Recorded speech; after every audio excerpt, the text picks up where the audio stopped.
So, in the last video we have defined periodic sturm Liouville system and singular sturm Liouville system. How did we do that? We just had the differential operator L, Ly equal to lambda y as an eigenvalue problem. If you provide your boundary conditions in such a way that they are same at the end points and its derivatives are also same at the end points, that you do only if PA, the coefficient of the second order derivative, that is Px. Px is either of these Px, PA is also periodic. That means P of A equal to P of B and they are non-zero. In such a case, then you define these periodic boundary conditions, and with these boundary conditions the equation becomes the system, differential equation with these boundary conditions, it becomes a periodic sturm Liouville system. Okay. So, and you have seen that L will be again a Hermitian or self-adjoint or skew symmetric in this case.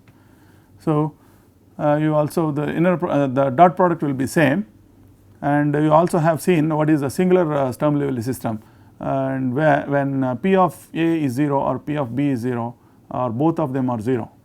In each case, each of these cases we have defined what are the boundary conditions we should provide, so that the operator, differential operator L is self-adjoint or skew symmetric or Hermitian. Okay. So, we will just give you an example in the case of periodic sturm Liouville system now. So, we will just start periodic sturm Liouville system. So, what is your equation? So, we will give an example of periodic sturm Liouville system. Let me take let us take the example of singular periodic sturm Liouville system. Okay. So, let us solve we will give an example of periodic sturm Liouville system. So, what we have is take the simpler equation like earlier, y double dash plus lambda y equal to 0. Okay. And what is your domain? X is between general A B. Okay. So, you can also give 0 to 2 pi.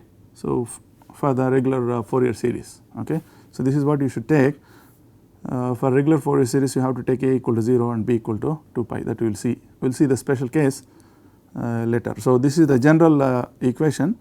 If you consider y double dash plus lambda y, and boundary conditions are y at A equal to y at B, because it is a periodic system. Periodic, this is a periodic system. So, you have y at A equal to y at B, and its derivative at A is same as at derivative at B. So, these are your boundary conditions. With these boundary conditions, so it makes this periodic sturm Liouville system. So, what is the, take the equation, you want to write this as the eigenvalue problem. So, Ly equal to lambda y. So, what is your L? L is, so d dx of minus d dx of minus 1 by omega x is 1. Okay. So, Wx 1 by Wx is 1. So, Wx is 1 here, minus d dx 1 into d dx. So, Px is 1 and plus Qx is 0 into y, 0 into 0, simply 0. So, simply here Qx, okay, that is 0. So, you have this is your L. So, L is this, you can clearly see this one. So, clearly P of x is 1, so, and which is non-zero, and P at A, P at B both are same, which is 1. Okay. So, it is periodic and you have these boundary conditions. We have already seen that this kind of operator, okay, is self-adjoint or Hermitian. So, the dot product as usual is same. So, the dot product is, because that only you have to see what is your W. W is 1 here. So, you simply write from A to B, that is your domain of the differential equation, Wx, that is 1, and you simply have fx into gx bar dx. So, this is your dot product in this case. Okay. Now, so you have to find the eigenvalues and eigen systems. Okay. So, again the problem is, example, find the eigenvalues and eigenfunctions of the system. So, up to here. So, this is your problem. Okay. So, how do you find the eigenvalues and eigenfunctions? So, you have to see, you know that is because these are periodic boundary conditions and this is in this form. This is a eigenvalue problem with this periodic boundary conditions. L is Hermitian, implies lambda is always takes the real values. Okay, since L is Hermitian.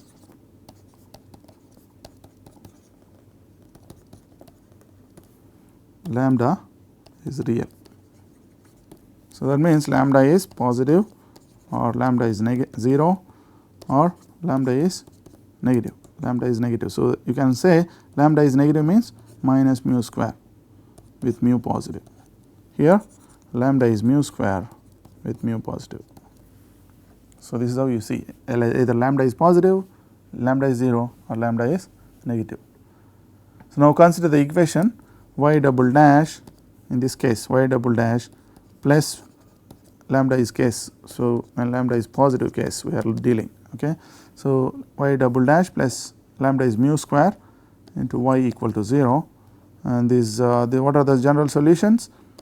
So, this general solution is C1 cos mu x plus C2 sin mu x. Like we have seen in the last video, if you look for solutions yx equal to e power kx, then it will become k square plus mu square equal to 0. So, k satisfies k square plus mu square equal to 0, k equal to plus or minus I mu. So, the solutions are e power I mu and e power minus I mu. These are the two linearly independent solutions. So, if their sum and difference are nothing but cos mu x and sin mu x, they are also linearly independent, implies this is the general solution. So, this is general solution. Now, you apply the boundary conditions what you have. So, y at A equal to y at B. So, if you apply this boundary condition, so what you get is C1 cos mu A plus C2 sin mu A equal to C1 cos mu B plus C2 sin mu B. Do the same thing. Now, apply the other boundary. So, you may not get anything out of this. Okay. So, what you have is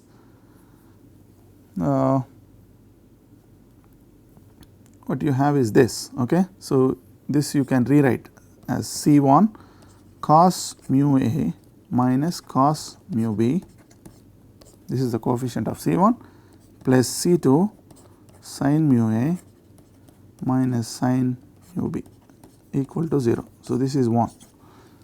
So, this will first boundary condition will give you equation 1. Now, we apply the other boundary condition y at A equal to y dash at B, y dash at A equal to y dash at B. This boundary condition if you apply, y dash is minus C1 sin mu A plus C2 cos mu A into mu. Okay. So, cos mu minus sin mu x into mu. So, you have a mu here, C1 mu, C2 mu, okay, equal to, again same things, you write minus C1 mu sin mu B plus C2 mu cos mu B. So, this if you rewrite, so you bring it this side. So, you have minus C1. So, what is the coefficient of C1? C1 is mu sin mu A plus or rather minus mu sin mu B plus C2 is mu cos mu A minus mu cos mu B equal to 0. So, this is equation number 2. So, you are looking for non-zero solution to get eigenvalue, eigenfunction. Okay. So, that means C1, C2 not both are 0, as a vector solution C1, C2 should not be 0. So, from 1 and 2 we write these equations 1 and 2 as a system. Okay. 1 and 2 we can make a system. So, we rewrite that 1 and 2, we write like this. This is a matrix and you write this unknown as C1 and C2 equal to 0 0.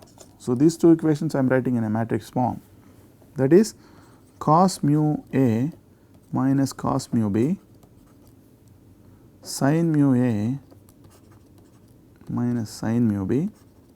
So, that is your first equation. So, this you multiply with this vector is your first equation 1, and similarly you get minus mu. So, anyway, so mu is common both sides, you can cancel it. Okay. So, you can cancel mu both sides, mu is anyway positive, so you can cancel it. So, you have minus sin mu A minus sin mu B, here cos mu A minus cos mu B. Okay. This is what it has become system. So, if you want a non-zero solution to get this C1 C2 non-zero, that is what for which if you have a non-zero solution, then the corresponding solutions are eigenfunctions, okay, whatever yx. So, to get this, the determinant of this matrix should be 0. Okay. So, the determinant of this matrix, you call this A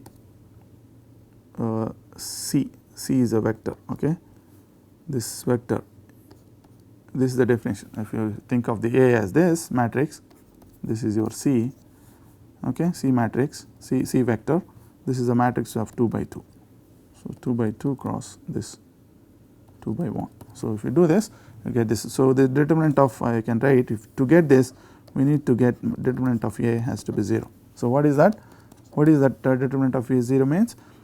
That is cos mu A minus cos mu B whole square, this is minus minus plus sin mu A minus sin mu B whole square has to be 0. So, what is that? This implies cos square plus cos square. So, cos square here and sin square mu A here, that will be 1.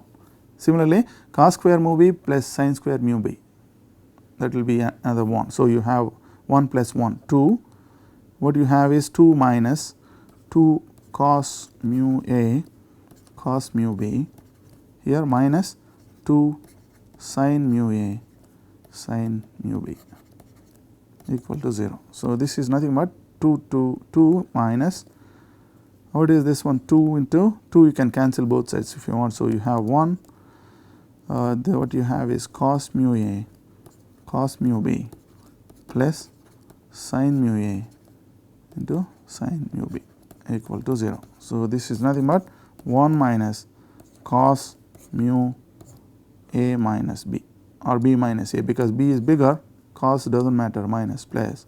So, B minus A you can write into, that is all right. So, this is equal to 0.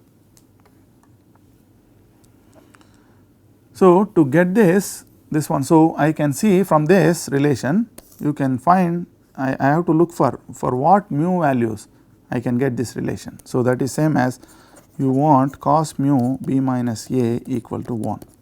Okay. So, what should be my mu value for which this determinant is 0 is, so mu into B minus A should be equal to, cos value should be 2n pi, that will give the value 2n 1, 2n pi, n is running from 1 to 3 onwards, because 0 is also included, but your mu is actually positive value, mu is greater than 0, that is why I am taking n is from 1 to 3 onwards. So, this gives me mu as 2n pi divided by B minus A. So, once you get this mu, so what is your lambda? So, the eigenvalues are lambda equal to mu square. So, which is 4n square pi square by B minus A whole square. So, this is your eigenvalue. What is the corresponding eigenfunction? So, how do I get the eigenfunctions? Essentially, you have to see what is the non-zero solution. Okay. So, what happens to the solution is, if you actually try to solve this 1 and 2, without solving, to get a non-zero solution, that mu should be of this form. Okay, that means the eigenvalue should be this. Okay, so eigenvalue should be this for n is from 1 to 3 onwards. To get the eigenfunction, so you should have that particular solution, non-zero solution. So how do you find this? We will try to solve these two equations, whatever you have. So this is 1 and this 2. So from 2 you can get either C1 in terms of C2 or C2 in terms of C1. Okay, so you can see that C1 will be in terms of C2, or you write C2 in terms of C1 and substitute into first equation to see what happens. Okay, so just pick up first one. So you can write first one C2 in terms of C1. So let's write C2 equal to C1 times, okay, what is that, C1 times sin mu A minus sin mu B, sin mu A minus sin mu B divided by cos mu A minus cos mu B. This you substitute, okay, from 2 we get this, okay, we get this, put this into 1 to get, what do you get if you substitute into the equation 1, that is C1 cos mu plus C2 this thing. So C1 cos mu A minus cos mu B plus C2 I am replacing with this one, so that I have C1 sin mu A minus sin mu B divided by cos mu A minus cos mu B into, this is my C2 into sin mu A minus sin mu B equal to 0. So this whole thing is equal to 0. This is what you have. So this implies you have C1 divided by cos mu A minus cos mu B,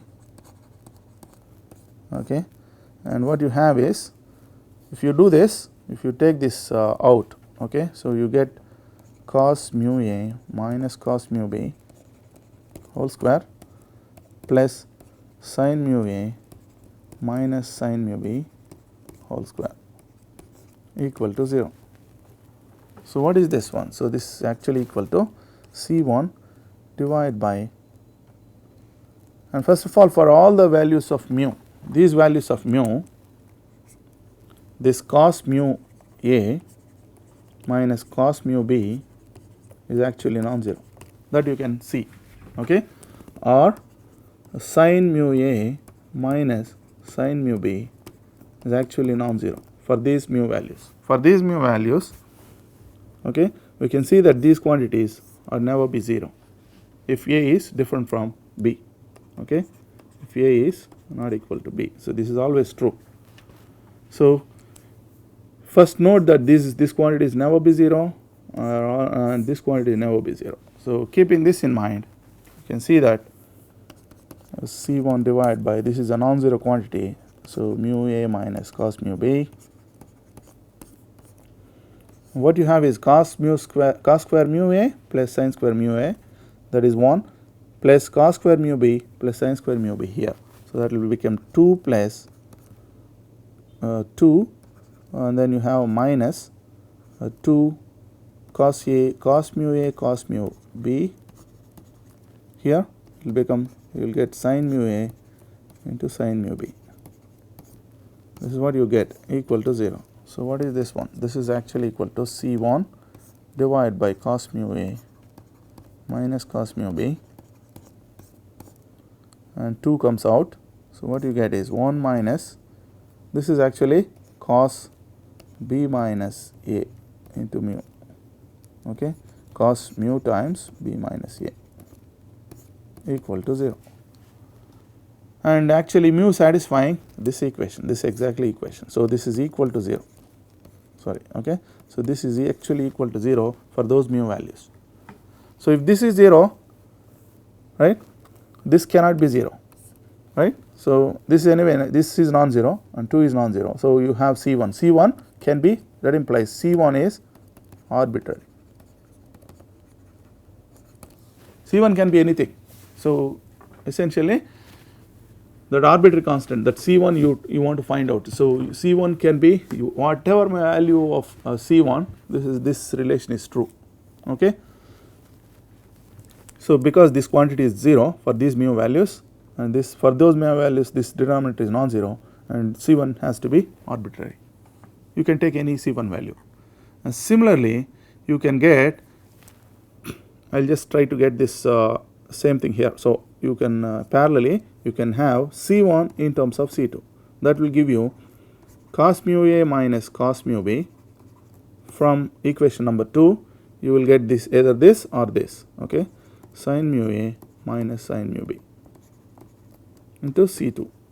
This you substitute into the equation 1 to get C1. Now I am replacing with this, so that will give me cos mu A minus cos mu B by sin mu A minus sin mu B into C2, that is for C1, into cos mu A minus cos mu B. So that if I combine it with this, it will be square, okay, plus C1 plus C2 sin mu A minus sin mu B, that is the equation. So this is equal to 0. So if you see this also here, you get C2, again you do the same calculations, you get here you get sin mu A minus sin mu B, okay, and here you get 1 minus cos mu times B minus A equal to 0. So now this is 0 for these mu values, implies, and this denominator is non-zero, implies C2 is also arbitrary. Okay, so C2 is arbitrary. So what you found is C2 and C1 both are arbitrary in your general solution. So that means this is your general solution. So if you choose C1 equal to 1, so this is arbitrary. So I can choose C1 equal to 1, C2 equal to 0. In the general solution gives me Yx equal to cos mu. Mu is, what is mu? Mu is 2n pi by b minus a. 2n pi by b minus a x. This is one solution, is one non-zero solution. If I choose C1 equal to 0, C2 equal to 1, because they are arbitrary, I can choose one is non-zero, and so you get other solution. So another solution is you will get sin 2n pi by b minus a into x is 1 non, this is 1, okay. So one more non-zero solution. Non-zero solution and linearly independent, okay. The moment you say non-zero solution is linearly independent, and these are cos, cosine and sine, they are actually both are linearly independent solutions. N is from 1, 2, 3 onwards. So what you have is eigen function, eigen values lambda square, lambda which is lambda n, which I denote for each n, for n is from 1 to 3 onwards. So you have eigen values, that is 4n square pi square by b minus a whole square. So you have eigen functions. So these are your eigen values, and you get eigen functions. Eigen functions are nothing but non-zero solutions. You have two linearly independent eigen functions here. So those are sin 2n pi by b minus a into x and cos 2n pi by b minus a into x. So these are your eigen functions corresponding to this eigen value lambda n. So what you have is, for one single eigenvalue, you have two linearly independent solutions, okay. So two eigenfunctions. So you want to see whether these are they are orthogonal or not. If they are orthogonal, then well and good, it's well and good, okay. If they are not orthogonal, you can make them orthogonal by Gram-Schmidt process. And it so happens here that in this example they are actually automatically they are orthogonal. So that you can verify with this dot product. So you take the dot product between these two, that you take it as sin 2n pi by b minus a into x, and cos 2n pi by b minus a into x dx. Okay, this is your dot product, right? This is your dot product, which you can see from your the way you defined based on your linear operator. So this is your operator, so the dot product is this. Okay, bar, these are all real valued functions, so you need not worry about the bar. Okay, this is a bar with bar itself is same. So this is, you can rewrite as half of integrand, you can rewrite half of sine sum plus sine difference. Okay, sine sum is sine 4n pi by b minus a into x plus sine difference, both are same, so the difference is 0, sine 0. So you have, this is the one. So this is equal to 1 by 2 b minus a by 4 into 2 8n pi cos, they have a minus sign, cos 4n pi by b minus a into x from a to b. Okay, this is what is the integration. So this you will get minus b minus a, that you can write it as a minus b by 8n pi, and what you have here is cos 4n pi by b minus a into b minus cos 4n pi by b minus a into a. So you can see that this quantity and this quantity, so cos of something and cos of something else. So you have, so we use this just digression. So cos, let us say a minus cos b. What is this value? So this value, what is a and b? So you calculate a minus b. What is the a minus b? Is actually equal to, this is a. A is 4n pi by b minus a into b is your a. Capital B is 4n pi by b minus a into a. So the difference is actually equal to 4n pi. So what is the value in the, if this is what is the case? Okay, what is this value? This value becomes cos a minus b I am replacing with, or a I am replacing with cos b plus 4n pi minus cos b, and 4n pi plus b cos b is itself cos b minus cos b. So that is 0. So because this cos ordinate and cos ordinate here both are, the difference is 4n pi, this difference cosine of a minus cosine of b, cosine of this minus cosine of this quantity, it becomes 0. So this makes it 0. Okay, since using this. Okay, so clearly these functions are already orthogonal, automatically orthogonal. So what you have eigenfunctions? Eigenfunctions are, now you can happily, so you can say that these are your eigenfunctions for each lambda n, and they are all orthogonal. So once you have orthogonal, what you have? So if you use the property any function, no, not yet. So these are the eigenfunctions corresponding to the case lambda is positive. Okay, that's what we have seen. We will see the other cases in the next video.